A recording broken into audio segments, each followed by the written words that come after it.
Well, I wanted to know, I like where your background looks very interesting. It looks like you're in a barn or something. It's a door. Oh, door. Okay. Are you at work? The door to my bedroom, actually. Oh. I thought that might be a little cuter than my dirty dishes in the sink. I don't think I noticed that at all. It looked Well, nice. it wasn't last time. Just today. Oh, okay, gotcha. Yeah, well, but I thought it may look, a little nicer. I realized I had like some weird. I had it like this before. And that was different from our first couple episodes. So I'm going back to. I'll just step back a bit. I'm learning as we go. I figured out how to share my screen for this too, which I hadn't tried before. Oh, okay. Well, cool. So, look at that. I think I know how to do that. Oh, present. Okay, it's at the bottom. If you go to present at the bottom, you can go to share screen, and then you can even like pick what tab of your internet browser you want to share. So like I was going to share this one. You might be familiar with this one of the Reddit post of talking about the Stampede event at Pride. Oh, gotcha. Which is kind of why we wanted to like talk about this in the first place, isn't it? Oh, okay. We can jump right into that if you want. Anything you want to say before that? We don't have to. I also have like a little mini outline next to me. So you have what? A mini outline? It was just something that ChatGPT put together. Told me not to bring any outlines, but it's not even outlines. It's not even something that I wrote. It's just something that ChatGPT generated for me. Oh, really? Yeah. Hey, well, let's start there. Okay. I love organizing, things. Go ahead. Well, I was also thinking about like keeping tabs onto like when I pause for stuff. Like, well, let me just get something to write with, actually. That might be easier if I just write it down. Okay. I just need paper. Like, well, you have to remember you're the editor, so whatever we do, you know how to take out. Right. And that's just, this is more so just like to make things a little bit easier to edit. I'm going to be like, oh, at 12 minutes and 32 seconds, we went on a little bit of a tangent. Official. Well, not that. Well, just if I need to be that official, but okay. Well, I'm ready. Ish. Okay. It's just bullet points, really. So it's like number 1, introduction, 5 minutes. Brief 5 minutes. Brief introduction. On. Start talking. The red light's coming. Stop. Okay. Brief introduction of yourselves, names, background, podcast purpose and agenda, overview of the podcast themes and topics.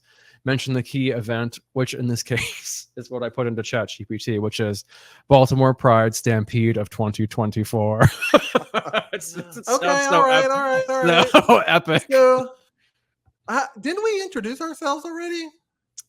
I feel like we never actually do. We just talk about doing that, and then we never really do. My sister. So it was my birthday yesterday. I'm going on a tangent. Oh, I forgot! Happy birthday! Oh, thank you. My sister got me this little drink from the distillery where she works. It's called a Corpse Reviver, or no, it's called Corpse Reviver number 10. Okay. I don't know what the first 9 were like, but this one's pretty good. And so. All right. Okay, sorry. Well, since we're sidetracking, do you have highlights? No, I think it's probably just gray. I'm probably just gray, getting gray. Well, that's awesome. Look at that. Well, everybody, no, I mean, well, it's just probably the shine. Well, it's also the way that the light's probably just hitting my hair. It's not that gray. Okay, I mean, looks good. Well, thank you. So, but yeah, what did you do for your birthday? If you want to share. I took off for a couple days. I went to Busch Gardens on Saturday. I went to Busch Gardens last year too, and it was a very different experience. And this time was very nice. It's very fun. It's hot as hell. It was really hot, but I rode a lot of rides. What else happened? That was mostly what I was there to do, was just ride the rides, because I didn't really do that much last time. And I rode pretty much every major ride that was open. Oh, good. You took advantage. I did. And then yesterday was my actual birthday, and I just took the day off of work, played some video games. Do our listeners want to know how old you are? I'm 36. He looks so young, doesn't he? Well, I have the filter on. Okay, all right. Yeah, I looked a little younger Surprise. too. So, all right, cool. All right, so you're 36. All right. I haven't gotten used to saying that The yet. reason I ask, I'm just gonna say this. I've been putting our podcast out there and to all my friends, and they want to know who you are. Oh, There's yeah. like, where have you been keeping this friend Drew? And I'm like, well, I haven't kept him anywhere. He's always around. Yeah. So, I'm but like you saying, know, I'm like this. basically, I'm just saying. I'm like this. The spirit of Christmas. I'm just always there. Yeah. So everybody wanted to know who Drew was and how long have I known you. So, well, we've known each other since 2008. oh So God, some friends gonna be very upset that I have yeah. not introduced. In all that time. I know, but I mean, we only really lived in the same city for like what, 4 years, maybe. Yeah, it was probably slightly more than that, but even so, that's still a while. I mean, we probably realistically should have met more of each other's friends, but yeah, that's kind of interesting, right? We well, don't really know a lot of our friends. Yeah. Kind of. Well, you have your own kind of separate clique. I'm not gonna say clique because people have used that in a negative way. Yeah. Your friends. Yeah. They're just your grouping, your family of friends, and Yeah. I have mine, and so they just really never cross paths. Well, you have met some of my friends. You met my friends Vicky and Emma. Remember when we went to go see Rocky Horror, the Rocky Horror Picture Yes. Show? Yeah, Which that we was love Rocky Horror. Yes. Anybody hasn't seen it, need to see it. That was probably like going on 4 years ago, though. That was right when I moved back. So I don't know if you've met any other of my other friends. If you'd probably just met friends like through Michael, like Douglas and who else? I don't remember. I don't remember even who he was friends with at that time. And of course, if you've been on our other podcast, Michael was his ex, which was my friend first, and then I kind of met them after that. Yeah, yeah. So we like you guys you're not really in contact anymore. Not out of any sort of like falling out or anything, but just I guess time and distance. Yeah, I'm kind of a nomad. You'll learn that about me as you hear some of these things that I talk about. I kind of don't stay in one place very long. 3 years is usually my top. But however, I am feeling pretty good about where I am right now, and I'm looking for the long haul here. Good. So you're looking to stay in a place. Yeah, I'm looking to stay. Okay. I love my job. Not really a fan of a lot of things in a small city. But I don't really like anything in a big city. So I think I'm great. I'm right where I want to be. But I think Baltimore is just enough for me.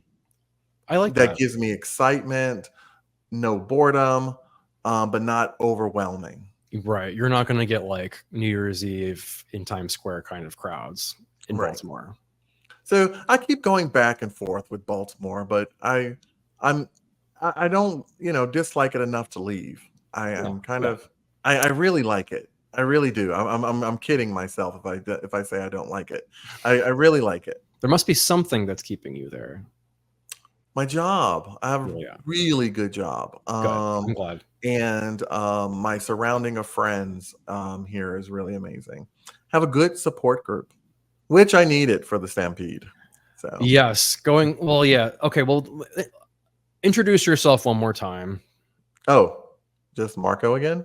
Well, but when you said it, you made it sound like I was like putting you on the spot. I was like, you were like, no, I just don't know the next question you wanted to ask. Well, I'll just say my name. So this is In a Mood, a podcast where my friend Marco and I talk about topics that have us in a mood, have us hot and bothered, have us passionate, have us riled up, and all of the above, anything, any synonym of that. And this is where we talk about things that are affecting us, things in our lives, current events, things that happen to us, things that we see that make us feel a certain way. Good or bad. Good or bad. It's been about a month since we've last talked.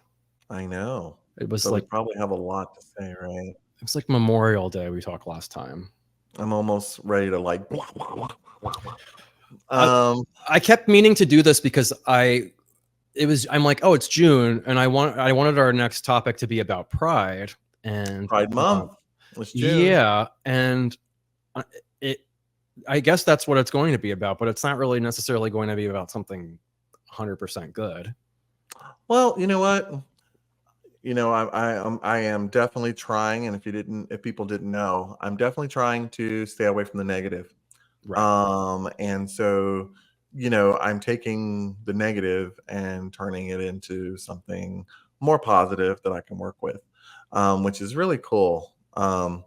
So, as we go through this, you'll see me get a little, but then hopefully by the end, I've talked myself through this, Yeah. which is awesome. I've had time Right. to talk myself through this, which is great that we did not have this podcast, this episode right when it happened. Right. I was really, and I will point out that one of my friends said this is kind of, my point of view is a side Yeah. of the Right. coin. Okay. So I do understand that my way is not always the only way.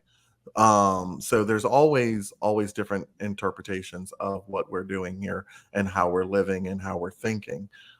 So basically, you're just hearing, our point of view. Right. And we're not saying it's the word of God or anything like that. We're just saying if you learn something, great. If you just want to hear it, great. But no way are we telling you to go out and be just like us. This is our conversation that we're happy to share with you. So I get on this little box when I'm here. So it's kind of like, I don't know how that works. But Well, it's important to state it's that the mic. It's the mic. I think it's the mic. It makes you feel very official. Yeah. Yeah. I mean, the mic is here. So I'm just sitting there going, I feel like I'm on the news. Like you're giving I got the little back barnyard door that's going to probably be a green, room, background at some point so I can throw some different things up. Oh, that'll be cool. What you say? That would be cool. Yeah. I think I do like the barnyard door though. I like it too. It's very natural looking. So did you want me to get into what happened at Pride? Yeah, the next thing Are you ready for that, or are we ready to? We can get into it. It's telling me to talk about this for a good 15 to 20 minutes. I'm going through my notes here, but it's getting into like some details that we might not necessarily need to get into because I'm also really not that knowledgeable about it. It says the background of Baltimore Pride 2024, and it's saying to give a brief history of Baltimore Pride, which I don't really know anything about, honestly. I moved here in 98 in Baltimore. Okay. And I've gone to almost every Pride since 1998. Okay. It's been wonderful. They used to have it in the area of Mount Vernon. I really can't tell you a lot more about it, but except for where it moved from. It has moved every year. Not very happy about the moving of Pride, but you know what? Neighborhoods change, people change their minds. That happens. But it used to be in Mount Vernon, was supposed to be like the gayborhood, which is awesome. It had all the gay bars in it, and then they all closed. And it's just this is going to touch on a lot of things. It may exceed 15 minutes if you want the history of Baltimore in it. But that's okay. Well, I'm glad you know because I didn't really know other than just we all grew up. I mean, those of us who are watching this probably know that the Hippo was here, the Allegro was here, Atlantis was here, Central was here. These are all names of gay clubs that's in the that was in the neighborhood that made up the neighborhood, along with the community of gay people, positive gay people that lived in the neighborhood. It had great cafes. And this is all in Mount Vernon. It was really cool back in those days. Drag shows almost at every bar. It was great. But then, we start seeing that it changed. Well, a lot of things happened. We had people bringing in new type of, restaurants, new type of clubs, that was geared for everyone. Everybody was on the hype of equality.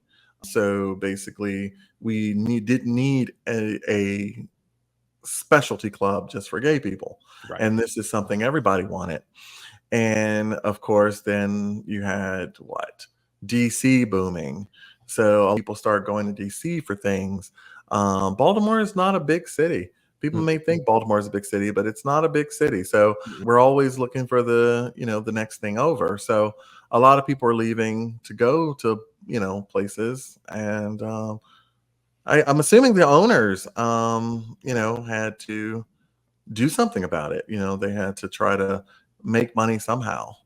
And so they, little clubs, struggling clubs, like every big business, the big guy Yeah. comes, which is DC at this point, comes in and everybody started going there. We had Lambda Rising, believe it or not, which was a gay bookstore here in Baltimore. And we had the Gay Community Center right here. All of that closed. Oh, am I forgetting Leon's? Leon's is out there too. If anybody watching this, I hope I'm not forgetting any favorite clubs of yours. But these are the ones that I've went to, which was awesome. And saw a lot of shows and met a lot of good people. Even now, we had, I think where you met me, we had Spectrum. That wasn't in Mount Vernon, but however, that was in Eastern Avenue. I didn't meet you I think by the time I Yeah, knew I don't think you, we ever came to Spectrum, but well, but by the time I met you, wasn't Spectrum already closed? Or closing, yes, Right. probably Okay. somewhere down the line. So yeah, we did. Baltimore used to be really great with the gay scene, really popular. I know. I remember that. I've actually only ever been to one Baltimore Pride, and that was when I was like 20 or something. Oh, okay. So 2008, and it was in Mount Vernon. I enjoyed it. I remember seeing the parade, and I distinctly remember seeing Tsunami. Yes, she also danced in DC as well. Mm-hmm. Yeah, and other places probably. Yeah, for those of you who don't know, Tsunami is like a local Baltimore drag queen. She was very well known in the scene, like in the city, and I guess the local area too. But also, I know that there's actually many Tsunamis because there was also a Tsunami that was in Albuquerque when I lived there. But slightly different name. Drag name. It is. Her name was Tsunami Rice Patty Couture. So they all have a different spin, I guess. You have to put your spin on your name. So that's what I remember, and it was a good time. It was like we watched the parade, we had a little fun, but then we went back to, I think it was Douglas's house, and then we just had like lunch and stuff, and had like, we just had like a party at his place, which was right in Mount Vernon anyway. So it was all like nearby. Everything was right in Mount Vernon. I mean, it's just the place to be. Yeah. If you were gay and needed to feel comfortable somewhere. And then things, like I said, things started to change. Things started to close. Businesses start to change. The Pride Parade was moved. It was moved up to Mount Royal, I think was the first move. And with those of us who are in Baltimore know where Mount Royal is, which is right up the road. And then it moved further. And so it just kept going further. And, I'm not going to say, with going into this negative stampede that happened, I don't want to say that Pride was in a bad neighborhood, because I will tell you that I believe, and I haven't read anywhere that the stampede stemmed from hating the gays. So I just want to say that. I think it was really just, and this is what in my frame of mind when it happened, but I think it was just young people that had a different type of fun that got out of hand. Right. And so that caused a stampede. A lot of people, when they heard the fireworks that was going off and saw the guns that were held, toy guns, might I add. Right. And I wanted to then, get into that. A can of spray or pepper spray or tear gas, whatever exploded. These are all little things that I heard, because me personally, I was running for my life that day. I heard guns, which were firecrackers at the end of it all. Right. I didn't know that at the time. There was a stampede. I've had friends that was trampled on and really hurt, really bad. There's some people that had seizures because it was already hot outside, and now this. and we had, I think a person had a stroke. So it's kind of like, I was so angry. I was so angry because, here we are coming together to have a really good time together and show how we do it. We have fun, but somebody decided to have a different type of fun that they thought was fun, but it really turned into something that was very scary for a lot of people. Yeah. And a lot of people said that they weren't going to let this deter them from ever going to another Pride, which is great. But I'm kind of on a vacation from a Pride in Baltimore. Well, do you mind if I read your comment that you posted?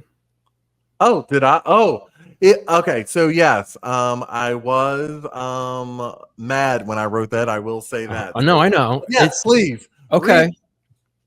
Okay, let's see. It's let me find it. I know I upvoted it. Here we go. Okay. So it says, "My last large group event, too dangerous. I was there in the Stampede. It was scary. I have so many feelings about this. Frustration and anger describes them all. A good time was ended by stupidity and selfishness. There was another opportunity to enjoy each other's company and fun. It's sad that this can't happen anymore. I saw a lot of vendors leaving after the Stampede. Money that should have been made to feed families was lost.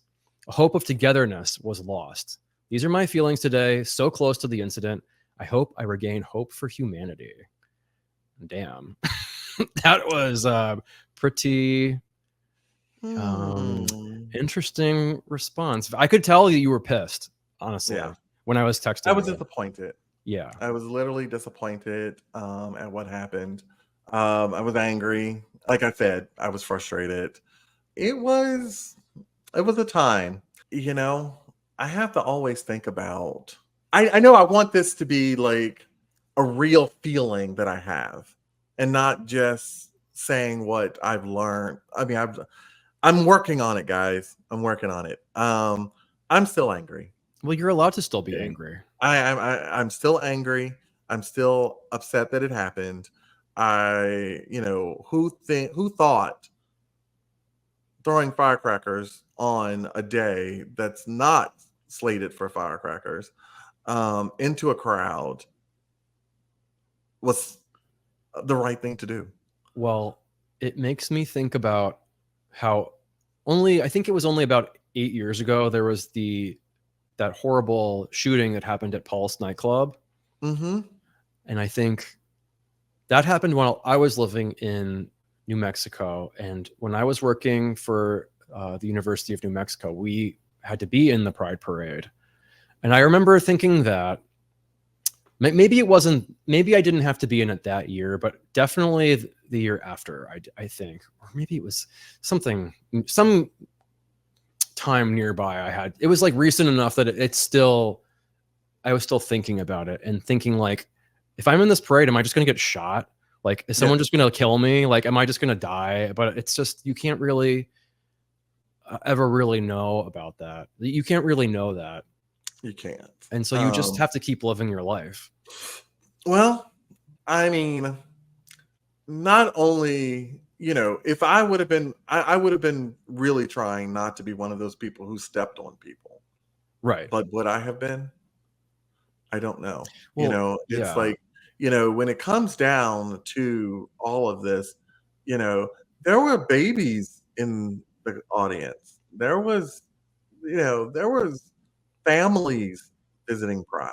Yeah. And I more than me, I think about the real situation.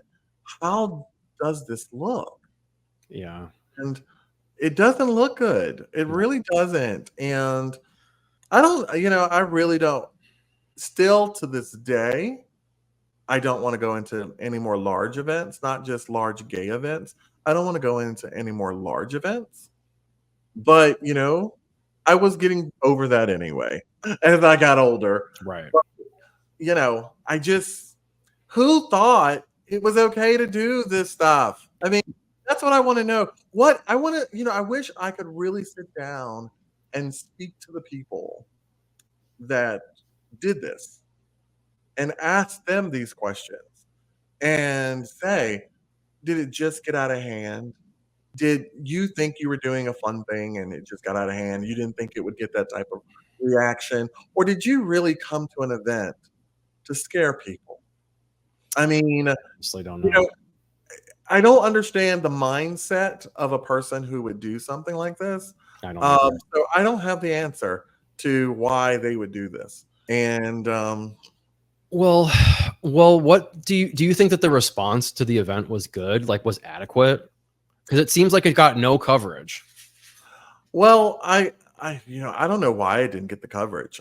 Maybe they were trying not to say. Maybe they, since it wasn't a, maybe it wasn't. I don't know for sure.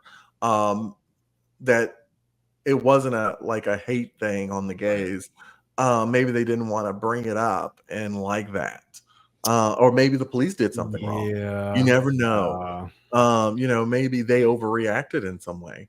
I don't know. Yeah. All I know is that I read it about on Rabbit. Rabbit.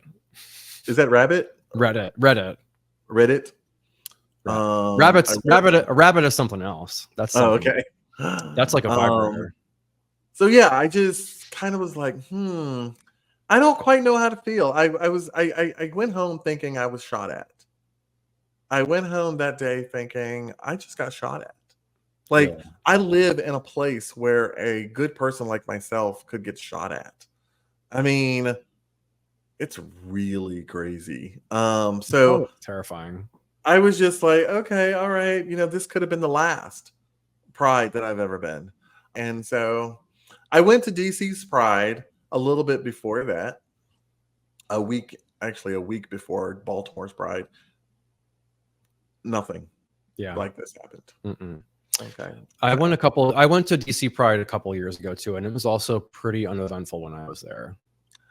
I mean, you get I don't know the reasoning why, and maybe that could tell us why that Baltimore closed all their gay clubs and everybody and DC is still thriving.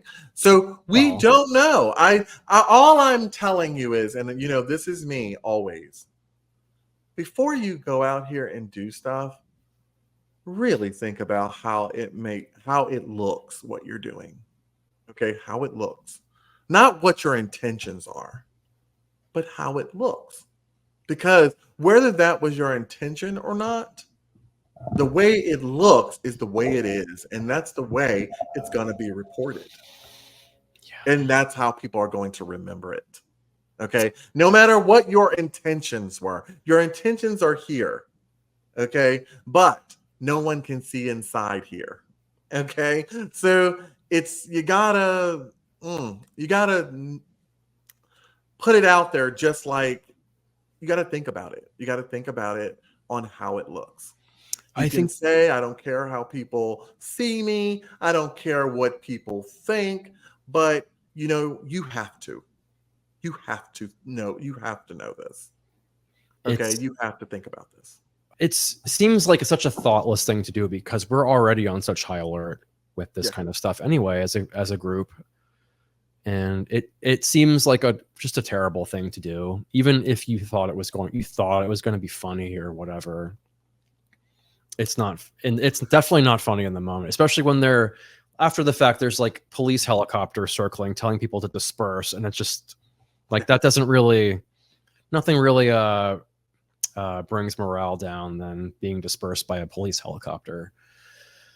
It's just not that's not what we came here to do. Not what we came here to do. No, we came here to have fun. Yeah. And be together. Yeah. Like you said, it's like this was a good opportunity for us to come together that was ruined. Yeah. And we don't have a lot of those moments left. No. Okay. So when we do have those moments to be together, and that's every type, not just gay, not just straight, not just, all of the different things out there. This is an opportunity for all of us to get together. And things happen at regular events, like non-gay events. Sure. We need to learn how to act. Okay. If drinking puts you in a different mindset and you can't control it, stop drinking. Yeah. Okay. If you're taking whatever and you can't control yourself after you take it, stop taking it. Yeah. I mean, I am not a person who will tell you, drugs are bad. This is, but I'm going to tell you this: if you can control yourself on it, and it's not hurting anybody, yourself included, fine, go do it. But if you are out of control and don't know what you're doing, or you can't stop yourself, then something is wrong. Something is wrong. You have to think about that. You know, these things that happen could have hurt the person who actually, say it was a firecracker and the police officer didn't really know and he shot the person. Yeah. Then we'd That be, think yeah. about it. The police officer would have been, you know, gone to jail, Yep. and he didn't even know it was a firework. Right. So it's just that's why things like this. This is why police officers are afraid to do anything, because in this scenario, the police officer would have been like, you should have found out. Oh, we should have found out in a room full of tear gas and hearing firecrackers and seeing what symbolized a gun. I'm supposed to know that that's not a real gun. Right. Okay. And I'm not, and I had a clear shot and I wasn't supposed to take it. You know what, guys? I'm not trying to say we need to live like, like we're being watched every 5 seconds. But we do need to have some accountability about what we've done, or what we're doing. So accountability is a big thing for me.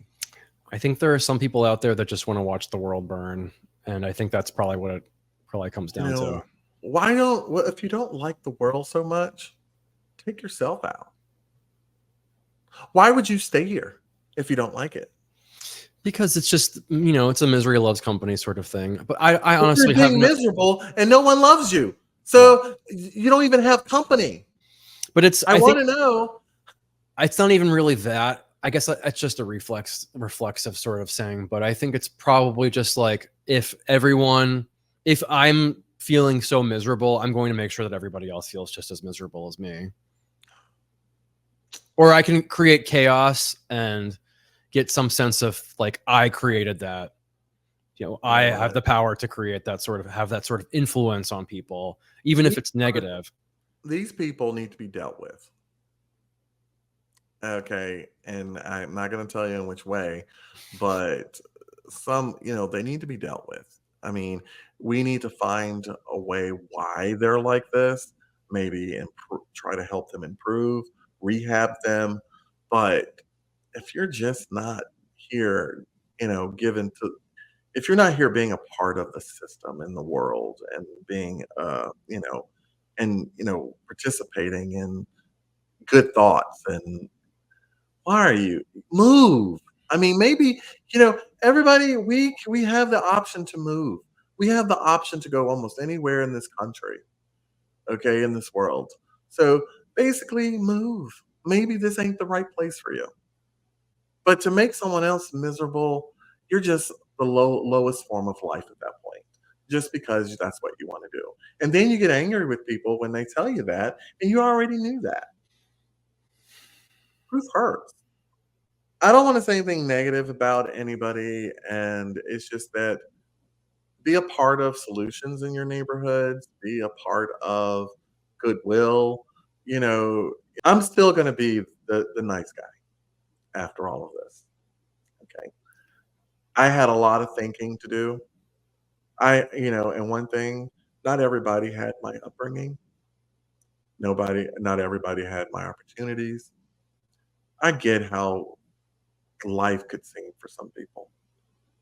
My upbringing, the area I lived in as a child wasn't great, but my mom and my parents, they made it seem like paradise. So it's just kind of, let's be that paradise maker for other people and see how it may change their outcome and what they're doing in their lives. I keep saying that it's going, this stuff has to be contagious. Okay. Bad things are contagious, but so are good things. That's right. So let's continuously try to put best foot forwards and helping people get through their issues and not just shut them down Right. because they have a bad issue Yeah. going on. Maybe try to see how you can get in and help these people. Um, if you have like 20 friends out there that have problems, if you can help one, then you did a great job because you Yeah. can't help everybody. That's And 5%. yeah, I told my friend, he's a teacher. I said, if you have like 30 kids in your class and you help two, that's a good reason to still be a teacher. Okay. So, and these are the things that came to me after the anger and after the rage um, from this event. I'm glad I had an opportunity to, you know, take a minute. That was Well, in the yeah, last um, podcast about taking a minute that's right. and, kind of feeling what you're going through, I working through it. I didn't want us to talk so close to the event because I knew that your emotions are probably going to be kind of high and things might be kind of heated. So I'm glad we gave you some time to cool off a little bit and maybe get a little perspective. Oh, yeah. Yeah, not that I think that anything that you think about it is wrong, but sometimes when something is so close to home and still like it's still the emotions are still really fresh, it can come off. You can. I mean, I know from speaking for myself, I can be really angry, and I don't always really want to show that side of myself when it comes to Well, things. I will tell you, Drew, if you'd have caught me on the day, my thoughts were wrong. They were wrong. They were wrong. They were the wrong way to think. Okay. I was in a bad place. Yeah. Um, I was in a terrible place, and they were wrong. Okay. Um, Well, see, then you I gave had yourself to, time. yeah, I'm owning this. I had to, I had to let it in order to work with it. I can't just keep saying it didn't happen or make things up. I want everybody to own the problem so you can work on the problem. Okay. You got to work within. Okay. So I had to let it in to work it out. Right. Okay. So that's what I did. I let it in. And the first door of that was anger, like anger. Yeah. And we always say two wrongs don't make a right. So I would have went out there with this wrong mindset and actually did the wrong thing. I'm glad. I'm glad that I had my support group to talk me off this ledge, Yeah. and put me back on ground, on safe ground Yeah. for me and for others. Yeah. So yeah, it was. Well, I think I send this out to everybody. Take it in, rearrange it, put it back out with yeah. good intentions. Well, you weren't the only one that felt that way. I mean, the comment you left on Reddit. I mean, it got a lot of upvotes. It wasn't really a very big post though, which is kind of goes back to what I was saying before, and that it didn't really get a lot of coverage by the news or the media. And I'm glad that you had some time to get a different perspective about the situation. Yeah. It's very easy to think that it's very doom and gloom and there's no coming back from this and everything is terrible and why can't we have nice things? And these are all the things that I think about too. And Yeah. You know what they say, the nicest things you have to work for. yeah. So, you know what? We have to keep working on it.